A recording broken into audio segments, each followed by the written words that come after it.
Hey, what's up, everybody? Bdf 44 coming at you with another video. All right, so it's payday day. Gotta pay these people.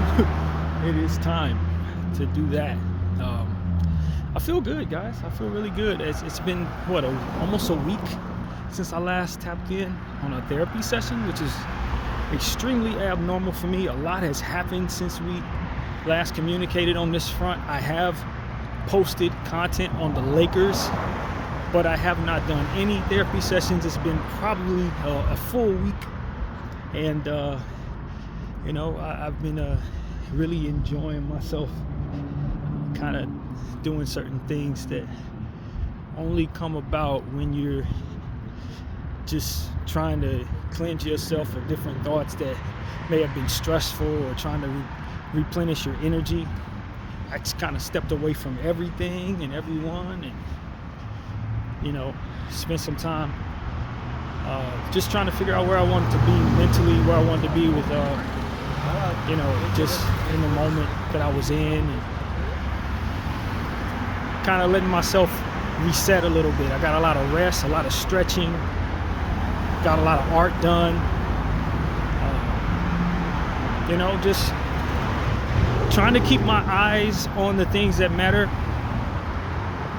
but not really interested in communicating about them till now, basically.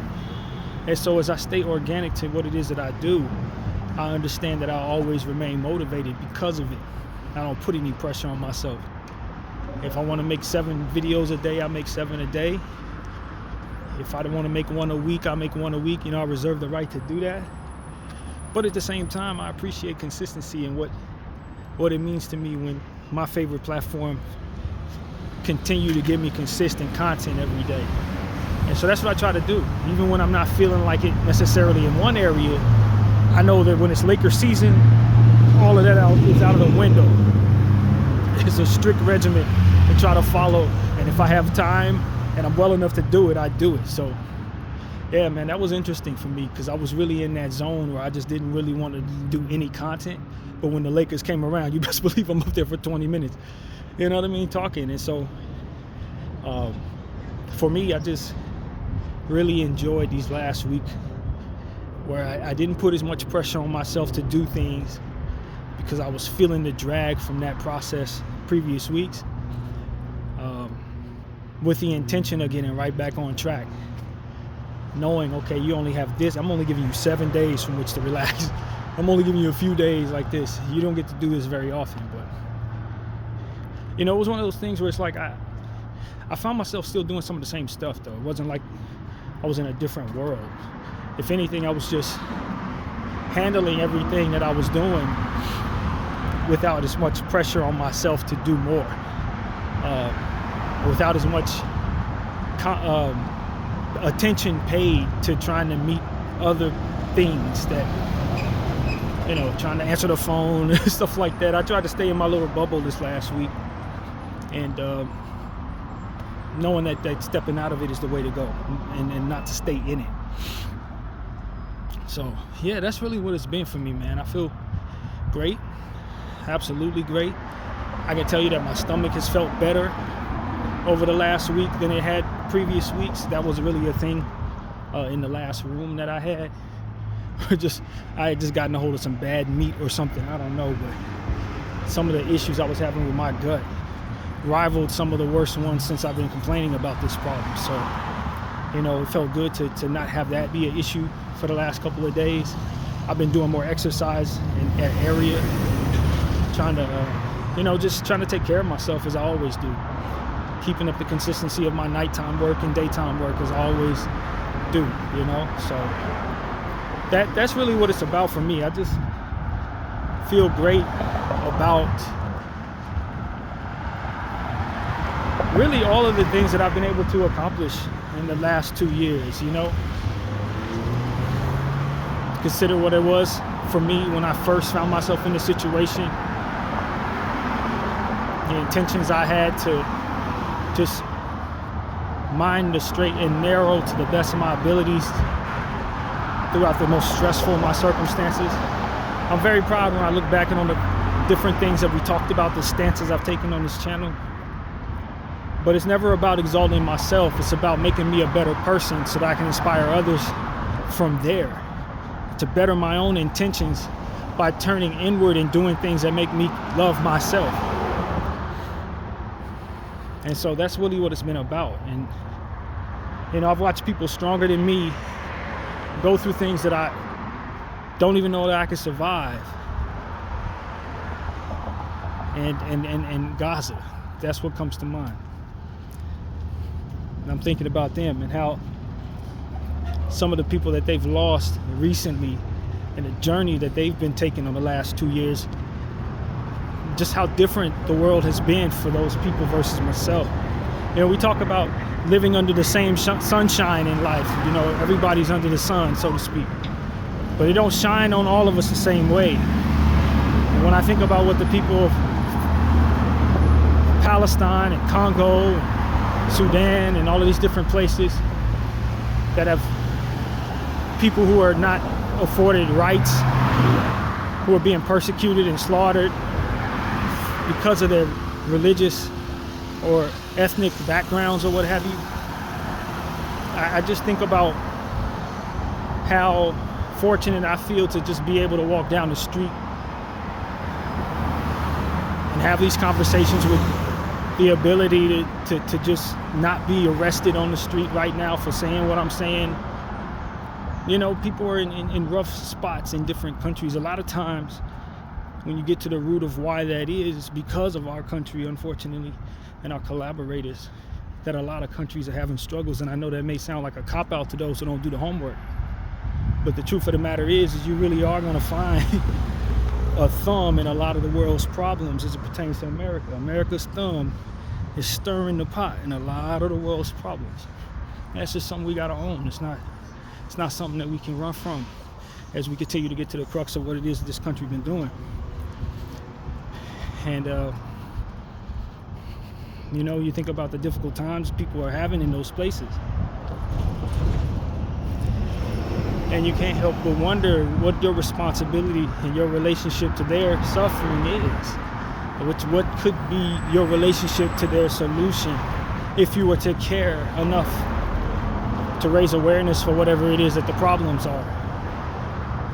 I think that the Lord has put it in my mind and my heart to want to be someone who helps those people who don't have a voice utilize mine. And you know, I think about just how much context to the sensitivity that would be most respected if I were to go through what they go through. What would it be?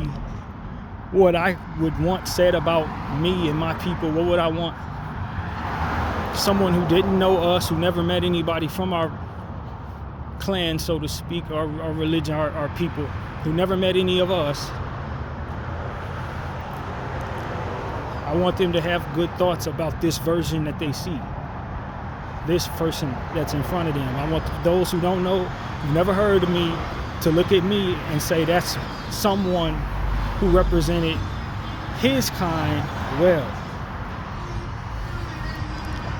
And it's blurred in this world right now when you consider what morality complexes are in place right now in this world.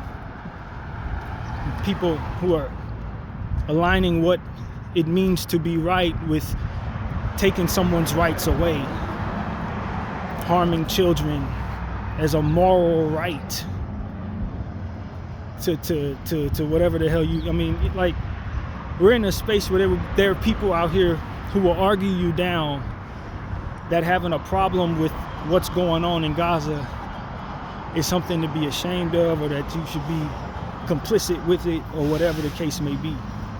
I don't think that that's the case. I don't think you should be complicit to any of those type of things. I think you should turn away from those type of things as a practice for whatever people you represent. You should never want to see annihilating random people as a means of being a solution to whatever your problems are. You would want to have found another way to find, a solution to your problem than for that to have been the solution. And then we're living in a world where that's not actually believed by everybody. This is really strange to me. That's not only not believed by everybody, but you have people who have a lot of money who want to use voices that I would otherwise trust to push this thought into mine, as if this is something that should be, that we're supposed to be fine with what's happening in Palestine. That somehow it's the people of Palestine's fault that this is happening to them.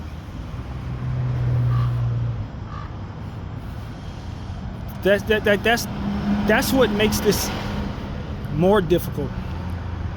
It's the psychological warfare that they wage on people when they're opposing them. That's in and of itself is a certain quality that they bring to that. They bring a certain quality to their imposing of suffering on people and the different things that they're willing to do to the people they've harmed to try to one-up the last move that they did against those people, in competition with themselves, more or less, and how cruel they can ultimately be toward these people. Like, when you come to understand that you have literal American corporations or being funded by the position of people who are trying to do this to others, you come to really understand what you're up against in this world. You become really aware of the intentions of those who sometimes control the structure of different things in your life that you lean on for your ability to make a way for yourself, that you lean on for your entertainment, that you lean on to raise your children, that you lean on in different ways, that they are in fact controlled by an entity that has its moral compass wrapped up in underneath its sense of self-importance. To say that these who harbor this mentality will take it there with anyone to whatever degree necessary and don't mind being shamed because they feel they are above it in the presence of people they do not respect. And psychological hula hoops that they have to go through in every way and fashion has really been a sight to see for someone like myself who's been paying attention to this stuff. But just to see how they will, at the same time victimizing others, convince themselves that they're not fazed by any of the energy that's coming back to that coming their way, and then put on a mask that displays the idea that they feel themselves to be the greatest victims anyone's ever gone through anything. It ain't nearly as bad as what they've gone through, that type of thing. You see that type of behavior, and then you see them have the stomach to wipe out children, but they want us to think that they're such sensitive, fragile, meek people that just must be saved, like the forever damsels in distress that happen to own everything and is picking a fight with everyone. Like, it gets to a point where you have to ask yourself, is any of this propaganda supposed to make any sense? Like, or was it just supposed to be bought because people nod their head and agree that this is what they're doing? Because otherwise, if I'm being honest with you, there's so many holes in the Israeli propaganda. You would have to tell me that everything is fine because I'm better than everybody else in order to buy that. Do you see what I'm saying? If I felt I was even remotely touchable in the world, then you feeding me the talking points that I'm gathering or being fed to one another wouldn't make me feel very confident that we're gonna be okay. I'm just being honest. You waging war against everybody. You're lying to everybody, gaslighting people, you're provoking people to anger. And then furthermore, telling everybody that they're terrorists. If ever there was an energy that's poking the bear, nudging at the possibilities of any and all reactions with some type of supreme confidence that whatever loss they take ultimately still ends with them winning. I don't really get the Zionist position, but it seems to me that they just want to fight everybody for the rest of their lives. As I come to just conclude what comes with what behavior, I think they just setting themselves up to constantly be fighting people, like literally fighting, like exhausting wars. That's what they're really signing up for. Israel and America, I mean, I know you're a war machine, but you've thrived in times of peace, particularly in your own land. You've never thrived when your own security wasn't steady.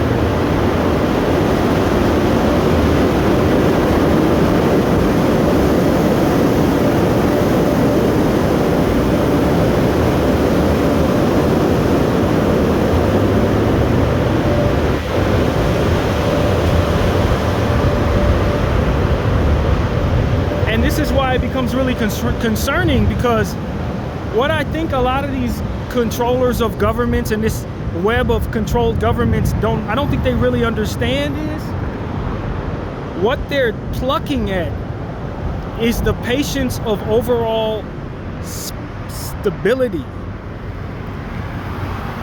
And I don't want to create phrases here because that's essentially what my brain was about to do.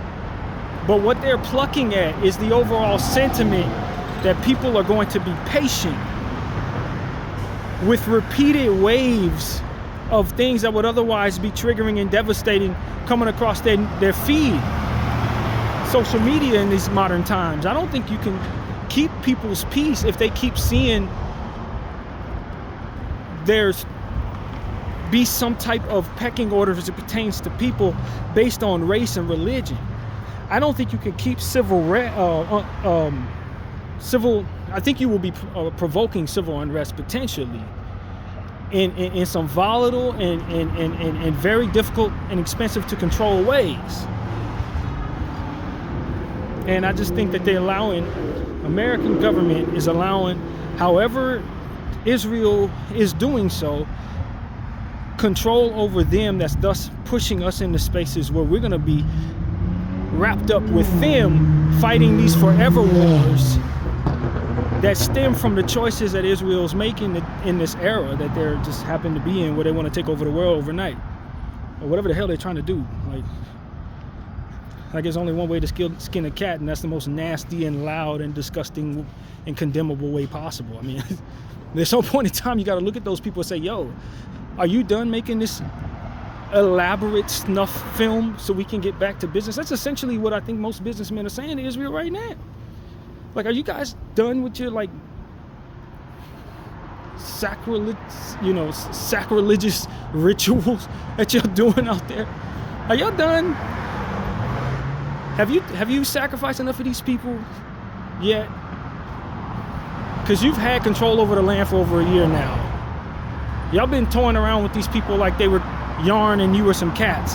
Like, let's stop playing around with them. Like, that's really what's going on there.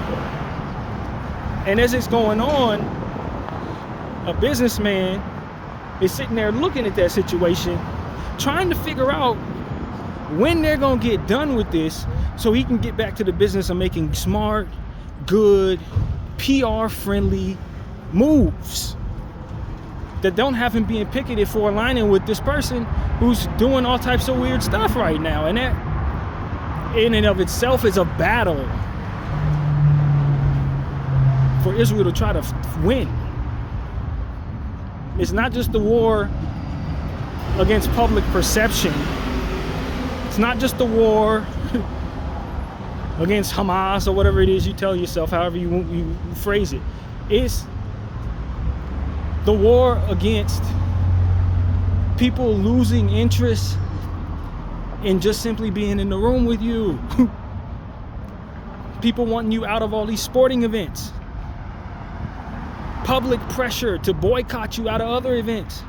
Public pressure put on by generous consumers to back away from you in order to continue business. I mean, it's what you don't want if you're any type of corporation. And granted, Israel makes up a great portion of the ecosystem out there. I get that. You pluck away at Israel, you can likely get swallowed up. I've come to understand that's how powerful they are. But at the same time, even a powerful entity needs to understand when he is a direct deterrent to his neighbor's goals. You see what I'm saying? To his neighbor's goals. Even the biggest, most powerful person in the room got to understand where everybody's tired of him. Like, what are you going to do? Destroy the room because we sick of you? Aren't you tired of being sick of? You know, like being the person that people are tired of. I think it gets to a point where that's metaphorically what we're seeing there. That's metaphorically what we're seeing there. Israel got people backing them in areas with narratives that don't add up at all, and it's getting to a point where people are tired of being embarrassed by them, by defending them. When they can't say the loud part that would make everything make more sense out loud. They can't say the quiet part out loud, so to speak, is what I'm trying to say. They got something that would be very easy to conceptualize what it is that they're going through from behind Israel's clutches if they're able to say some things that ultimately they just are not going to be able to say.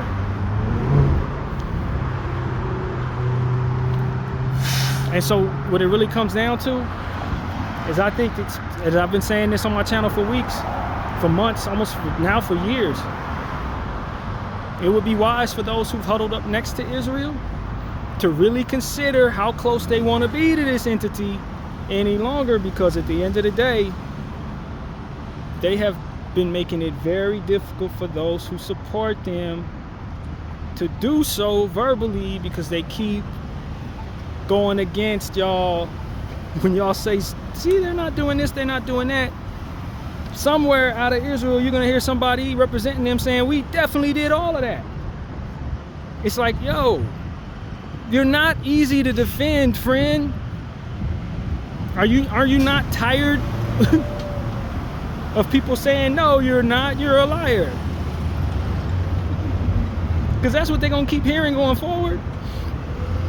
No matter what comes out of Israel's mouth, people are going to be like, no, it's not true because you said it. You don't want to be that guy. And that is exactly what I'm saying to all of y'all. It's been 2 years of Izzy finding a way to make it absolutely and utterly impossible to effectively defend them and not make an absolute buffoon of yourself at the same time. That's what they've done. And this is what these people need to understand, whether you believe in their cause or not. You look like an idiot defending them in modern times, because everything that they've been talking about in regards to defending themselves, there's likely someone online, boots on the ground, telling you that their intentions is something entirely different. And as I've predicted more than a year ago, I don't think the quote-unquote Israeli government has control over the IDF right now. Not fully. They might have some legs who are willing to, with the right leverage, probably do what they say. You know what I mean? People who's within their best interest to continue to comply with your moves. Otherwise, there's probably a bunch of people out there on their own mission. A mission that ain't got nothing to do with the state, but more to do with what they believe, to their religious truth.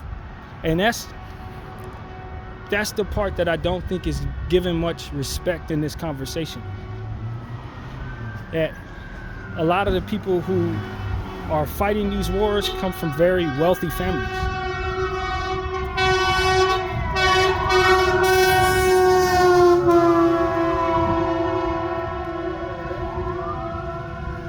They come from wealthy families. So when you talk about why they have so much support paid out to their individual people and stuff like that, that's because they're 1%ers helping one another's cousins. That's why you're paying for their entire way of living. That's exactly why. And the moment we come to understand that, the better we can start to maneuver through the ecosystem that they're creating. They control a good portion of everything. Their most common people have more power in a lot of cases than your average successful somebody else, so to speak. When they say that the chosen people, is not just because they've been chosen for anything necessarily, but more so have inherited something, which is the earth. And so when you start to consider what you're dealing with, the spiritual aspect of it is wickedness. And so when you see it as that being your lowest common denominator in this equation, you understand that it has the characteristics of wickedness attached to it. And so that for me means a self-destructive button, a can't get right gene, so to speak, a blind arrogance, and a complete confidence in moving in directions that ultimately scheme against your best interests. Like, these are the type of things that we're talking about as it pertains to their behavior. Like, they have these different traits, and as they continue to live, they will continue to destroy things based on those traits. And so this is what I've come to understand. As I tell people, the Zionist entity, Israel, whatever secret legs are underneath the stems of that nonsense, whatever puts all of this together, it's essentially working for the enemy, and it has all of his traits. The deviousness, the lies, the arrogance that can't be reasoned with, just different traits that only come in wicked entities and villains. And so, as we go forward in this conversation, I think about a gentleman who lost his life a few days ago. I wish I could say his name properly, but he was somebody who often held the camera up, just like I'm doing right now, in Gaza, running around telling people what's really going on, showing people different traumas. And boy, did some of the traumas that he displayed were some of the more memorable moments in this genocide. Some of the more memorable, heart-wrenching experiences witnessed by many millions of people all over the world came from his news feed. I think his name was Selah, I believe his name was. I was so used to seeing his face. He was one of the more prominent guys that I would often click on, who were actually boots on the ground. Rest in peace to him. I know he left behind a lot of people who cared about him. Essentially, he was murdered for his religion and his status as a Palestinian person, just like everybody else in that genocide. But he left a mark, and I just wish I could say his name properly in front of me. I don't have my other phone to really do that. But his name was Selah or something of that nature. Good guy. And he gave us plenty of footage that will last throughout the course of time. That's for certain. And I think if anything I've learned from this man is that no matter what you're going through, you can still bounce back and continue on the mission. You can still keep a smile on your face through every real life trauma and bit of what feels like hopelessness. You can keep going, and I just understand that that's ultimately my responsibility and my privileged land to keep going for the same resistance that he stood for. That's what we can do. That's what we can do for him. That's what we can do for one another. And I just understand that this ceasefire that we've been talking about, it was never going to be the case. I never once believed the words ceasefire would actually hold any real life-saving meaning in this situation. If you know somebody's intention is to destroy literally everybody, and that they're willing to kill their own people to assure that all of their goals are accomplished, all of their goals, any goal that they have is they will sacrifice their own people, and all that entails, embodying all of what that actually represents and means, in order to accomplish their goals. When you understand that that's what you're dealing with, then you obviously understand that there's no depths that they won't go. There's no way to reason around them displaying any dignity in whatever they agree to, because they have been shown to use the lie as if it's a tool in a war chest of weaponry. And if you understand that they don't look at lying as something to worry too much about, it's about the presentation of whatever they're saying getting out. They don't really particularly care if you're buying it or not. And so as I look at that type of behavior, I just understand what Selah was up against. I understand what the resistance is up against. You're never going to get this entity to agree to not kill, because in the process of it being willing to sacrifice its own, it upholds its ability to take that stance no matter what. As far as to say, yeah, they're going to jump through hoops to try to make their business friends moderately whole, but that's about as far as they're willing to go. They're not going to stop this campaign at all. And so whatever they told you or whatever they said they don't want to risk, it's a lie.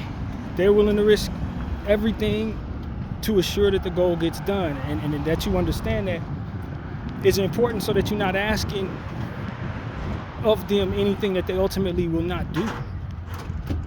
And that's so important in conversations like this, because you keep coming to the table and you're giving them offers that they can't accept, and you don't see it that way. You think you're being reasonable, and they're gonna sit there and do the song and dance with you, but at the end of the day, they never actually thought that what you're asking them to do was ever a legitimate option for them. And that's what it comes down to. They never believed in a ceasefire. They never wanted a ceasefire. They would never have agreed to one, no matter what the terms were. You're talking about an entity that already has it all. They got the world rigged a million different ways. So you don't have any leverage to change their mind in regards to whatever it is they've chosen to do.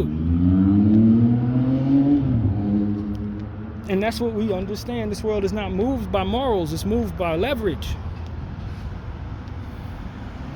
And nobody has the leverage to impose decent morals upon this entity.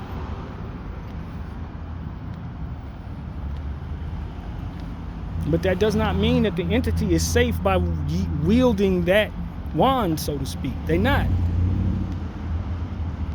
What comes with that can still be your destruction, just because you have the world rigged.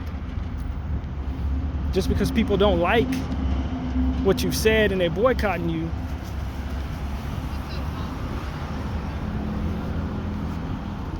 and you've been able to absorb that without it really hitting you as hard as you think, as would hurt. That doesn't mean that you're not going to keep getting hit in that same spot going forward. And I think that that's the overall sentiment, as we talked about earlier in this video, is what they really have ruined. How that tumbles forward is devastating to the overall sentiment of anything coming out of that place. And that's we have yet to see the reality of that. And to a point, I think their intention is to try to make it so that people feel as if there's no use in coming up against this entity, but that entity is always going to be chipping away at itself just off the strength of what its intentions are. So, yeah, man, Israel to me, it's just the mistakenness of the devil in a very large form, modern day form. And the devil has made this mistake many times, thinking he could destroy God with one of his tyrants, or with an ideology that's meant to kill millions, and you're never ever actually able to really wipe anybody out. You can try, fail. You know, it's one of those situations where the devil's trying to do a lot of damage, man. That's really what it comes down to. And he's using these people, as he's always used them, as a means of making that happen. Why this big thing now? That's the question. I don't know why now. In fact, I can think of more reasons why this shouldn't be happening right now than why it should, if I'm looking at it through their lens. But at the same time, this is what they're doing. They decided to engage in a full-on ethnic cleansing with onlookers watching. That's what they wanted to do. They were going to try to use old psychological, mind control tactics to try to normalize what we're seeing and make it so that we don't absolutely hate their guts. That's exactly what they were hoping. They could say, "I know you are, but what am I?" 100 times in response to everything you say, and that would effectively just talk you off a ledge against them. Look at my big muscles. Look at my big guns. Like I can say some bull crap and still win. Like, no, you cannot. No, you cannot. You look just as stupid as anybody else who get up there and say some bull crap. You could be rich. You could be powerful. You could be poor. It don't matter. You say something stupid, you're gonna look stupid saying it. That's just what it is. And as it pertains to the behavior of Israel in 2025, that they are the walking equivalent of that. They got a lot, but they doing too much. You know what I'm saying? That's what it really comes down to. I would tell people going forward, man, we can have plans that far exceed our lifetime expectancies. I think some people have family plans that don't expect to see the end game. You know what I mean? Not in their lifetime. That's not crazy at all to have these type of goals. But when your goals are so massive that it requires you moving everyone around, let's say you're powerful enough to sway the world in one way or another, it's your responsibility to understand what gets affected by any direction of your power being wielded, and to have the proper requisite amount of sensitivity from which to be delicate with that power, as to be surgical and intentional in regards to utilizing that power. You got to be surgical with it. You can't just wield power and it just do so much damage and call it collateral damage and think there won't be a reaction. There's reaction. People have reactions to collateral damage. People have reactions to things that were not within your control, that you accidentally did. They want retribution for those things too. They want answers for those things too. They want somebody to blame for those occurrences as well. And it's gonna be your fault. It's gonna be your fault because you were in position to move so much with one swift wave of your hand. And so with you having that power also comes you needing to have that responsibility to wield that power and to wield it in a way that doesn't just create so much resentment toward you. You feel me?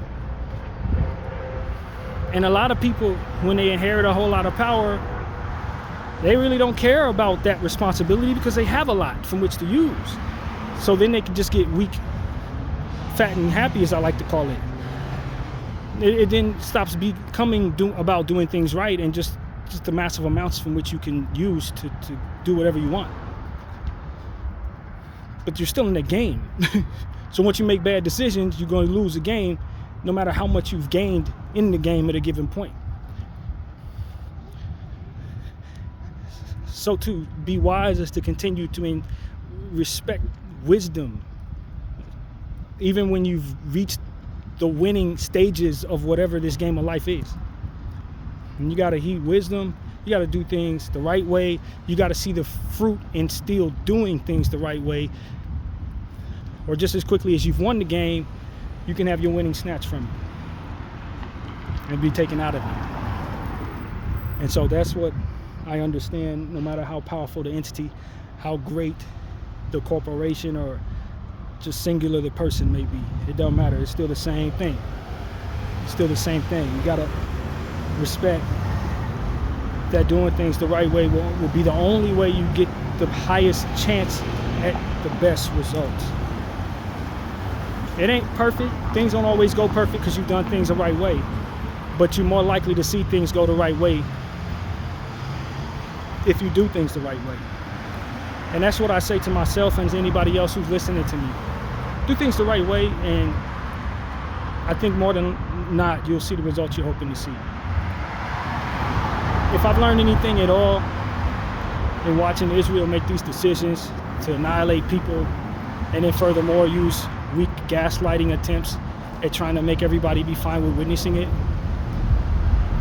I've learned that the devil will stop at no lows from which to humiliate himself in order to effectively accomplish his meaningless goals of striking at God. He will stop at nothing to accomplish nothing. And that's what I've learned about the devil. And do not underestimate his vicious, vehement hunger for absolute and utter failure. Because you best believe he has a craving for it that he cannot shake off. So if you pledge an allegiance to him, you gotta be at mercy to his addiction to losing. You're gonna lose with him. And so that's really what it's come down to. I would tell that to anybody, any human, any spirit, any corporation, any business, any entity, any cult. It's the same thing, friend. You line up with the devil, you're going to lose. And so that's really what it is, man. I don't ask much of people who follow me. It's not my interest here to grow the channel or try to make myself famous, anything like that. I just want to have a free voice for as long as I live, man. That's literally it. I don't really care how many people hear it, just so long as it comes right out of my spirit. And I think that that's the most important thing. You could leave breadcrumbs to the greatest feast. Some will come, some will just look at them breadcrumbs and grab a broomstick, sweep them up, you know what I mean? Like, everybody reacts to certain things differently. I think a good portion of people react poorly to images of dead children in their phones. I think there may be occasional mind that reacts differently to that type of stuff, just like we can put that caveat out there for really justifying any number of variables with human beings. But the one thing that I can say is very consistent is the discomfort that you get when you see those images. A good portion of human beings of many different types of wiring are startled in their tracks when they see what it is we've seen over the last 2 years. And that's what I want to say. It's a darkness that would put the world through this. That's deeper than anything that's conscious within itself.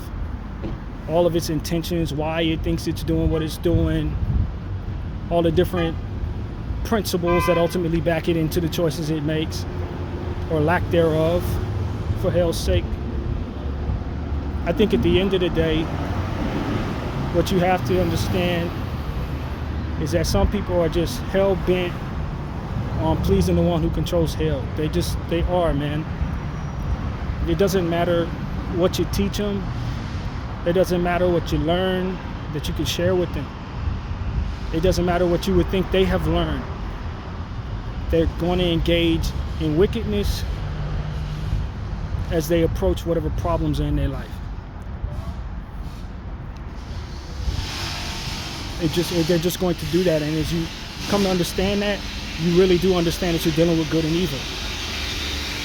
You're not just dealing with people with leverage and all of that. That's a worldly condition of modern day circumstances. There's a need for leverage to keep one up on somebody else in order to get them to do what I want them to do, that type of thing. That's a possible condition. It doesn't necessarily speak to the crux of of bad intentions or good intentions. Those intentions could be inspired in different areas that don't have anything to do with that conundrum.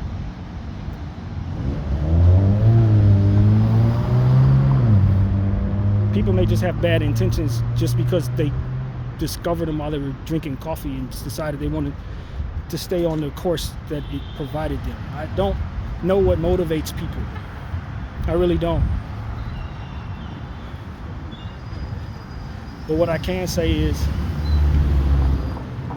Israel is absolutely and utterly motivated to continue on the process of slaughtering innocent Palestinians and other Middle Eastern peoples.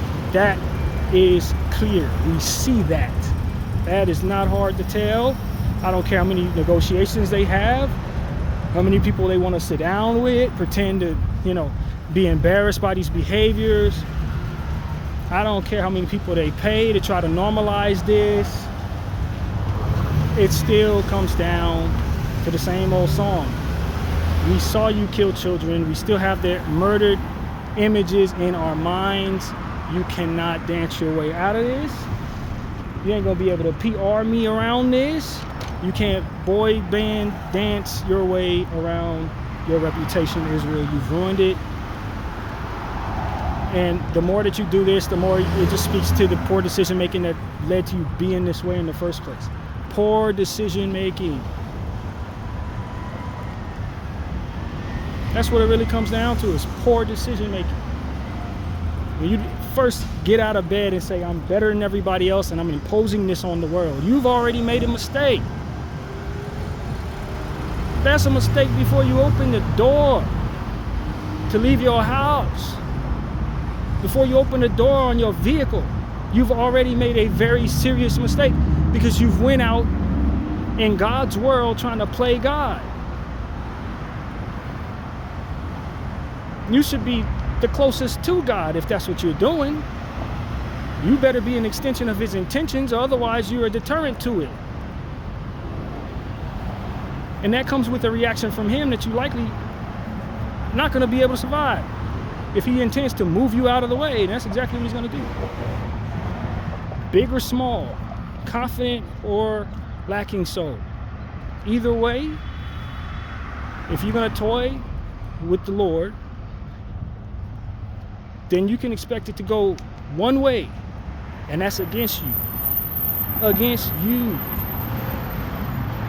Who would have thought it made any sense to even go up against God?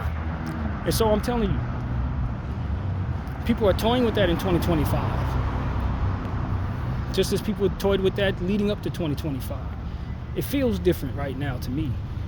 But I've only been alive for so long. I don't really know what all has been and what all is next. But I will say that Israel is giving God every reason to start looking at this place like another Sodom and Gomorrah. And I just want all of us who believe in God, who are crazy enough to believe in something greater than ourselves, to really consider that we are a human representation in modern times. We represent the people who did this to other people. We need to understand that. There are many generations who are culprits like us too. But there are several generations that weren't as outwardly comfortable with these atrocities. We are one of the more demented generations of civilized people, quote unquote civilized people, in my opinion, because of what we've been able to effectively avoid while having the tools from which to so clearly effectively see. Now, I can't say that many generations, if any generations at all before ours, have had that ability with such things. And yet, even with the tools and the ability to see it, and with the word spread, we still have a great deal of people on this planet who don't absolutely meet the urgency. I just think we failed humanity in modern times. However we found ourselves to be this version of sophisticated, we have effectively ruined what should ultimately be in place to meet the necessary urgency that these type of circumstances require. They require us to be significantly more spiritually inclined. They require us to be less likely to be tempted. by worldly things, in order for us to effectively get ourselves out of the web that we find ourselves in as a human race in 2025, we have got to start improving in these areas. We have to start improving. You know, I'm coming today to you guys very aware that you haven't seen me in a week, and I ain't really talked about what it is I'm going through. It's a lot of different things that could have happened in a week. You don't know what it is. But I can tell you the one thing that I felt responsible for sharing with you guys is my continued outrage at this genocide. It really is the most important thing. Beyond any other updates on my life or any other experiences that I feel are important, none are more important to a person in my times than displaying their awareness of this horrible genocide and paying respects to the fact that we can't relate to what it is that we so quickly form opinions about, one way or another. That never in our lives, in our wildest dreams, have we experienced what it is these people are going through. Can we relate to the context in which they operate? Can we relate to the despair that they feel for not only themselves but everyone around them? This is to be at the mercy of an entity that hates your guts, that ultimately wants to see you and every one of your children annihilated for its own purposes, who will lie continuously to anyone who listens about what its intentions are, while simultaneously displaying those intentions unapologetically. None of us can relate to having a narcissist entity, all-powerful narcissistic entity like this, intending on destroying it during a time when it doesn't have anything from which to defend itself with. The same bullying entity that's had its foot on its neck for the past 75 years, demanding to take its land and accept the slaughtering that initially caused that process to begin. Appalled at the nerve of these people wanting to defend themselves from imminent terror and slaughtering of their kids, right? Hamas, they have no right. Why they have no right? Because the white supremacist entity known as Israel said so.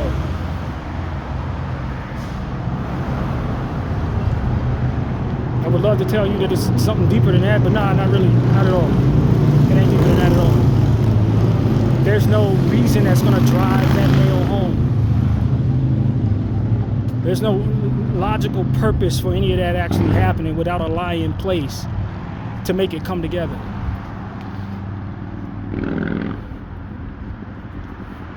It requires a victim role. It requires people to think something horrible happened to the people who are doing this. It requires that people believe that it's okay to do this to the people that it's being done to because of their character and ultimately what they're made of.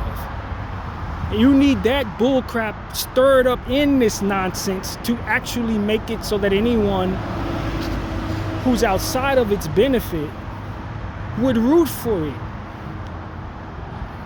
Nobody in their right mind rooting for that. I just want people to understand where I stand when I speak on this type of stuff. If this was anybody else, it would be the same energy. I don't reserve anything special for them that I wouldn't reserve for anybody else. So the idea that I'm some anti-this or some non-that, I don't subscribe to that at all. Because I don't believe I'm in a position to effectively tell you about anybody's character other than just condemn the behaviors that are displayed in whatever character they have back there. And whatever your moral compass is, I can't align with it because at the end of the day, from my perspective, you're the bad guy for trying to hurt these kids. Now, whatever happens to you is probably what's for the best for them. And that's really what it comes down to, that those who are behind the propaganda that's supposed to make us okay with this has to understand that that is exactly the position that they've played themselves into. That's who they are. And every time we dig underneath some type of catastrophic, traumatizing situation for our country, we end up seeing some evidence that they're somewhere in there mucking around. I just want people to understand that that's what's there. And maybe you say, well, that's just a proximity for them being so big. They have their hands in everything, right? So of course the bad comes with it. But I don't think that excuses the behavior. Having bad intentions because you have powerful arms is a terrible trait. Just because you're strong doesn't mean you should be utilizing that strength to terrorize and hurt people. No. So for the sake of them being powerful, it does not at all tell me that they're the most wise or that they're the most responsible. It just means they have a lot in their control of it. And it would be wise for us to take back that controller before they destroy everything while they have control of it. So that's pretty much what I got to say about that, man. I appreciate everybody for rocking with Bdf Therapy Session.